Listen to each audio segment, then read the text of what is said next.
I'll go to the airport instead of going to school, and work with the guys there and check people in. And like I was a self-agent where we check people in, help them to buy their tickets and check in their suitcases and all that to make money out of that. And it was good money at that time. After a while, I just got tired of it and I wanted to do something else.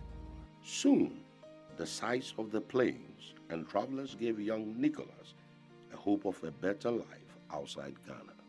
In those days, going to America and Europe,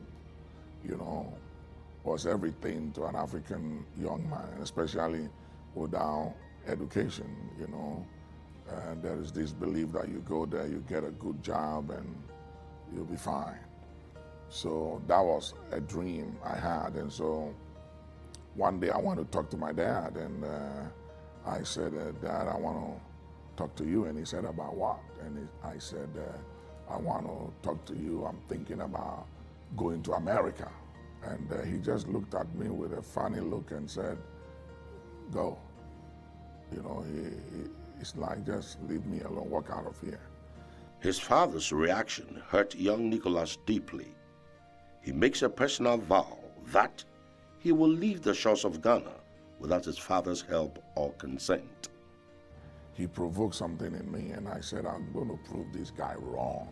So I went back to the airport to meet my friends, and I started inquiring of ways and means apart from flying to go to America, because I didn't have a visa, and I knew I wasn't qualifying those days to get a visa, and then also the money to buy a ticket.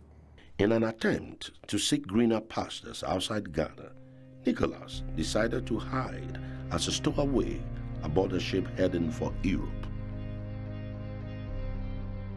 And I remember in those days, one of my elder brother who lives in California, he used to be a seaman, and he had located to the United States. So I said, you know what, maybe I can find myself in America and do well too if I can be a seaman or stowaway and get into Europe. So I got myself together, took the government transport, went to Kumasi, got a car to Abidjan, and met some Ghanaians. When I got in there, apparently they were also there planning to stow away. So we became friends. We lived in the same area together, and we started investigating and getting information about how to go about it. So I got every information I needed, and I got on board a ship. For several days, he hid with other stowaways in the bowels of the ship with only stale bread for food. And somewhere around Morocco, Gibraltar waters, we had a storm.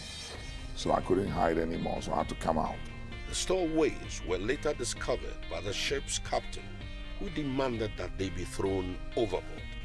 Scared and with no hope of escape, young Nicholas knew this was the end.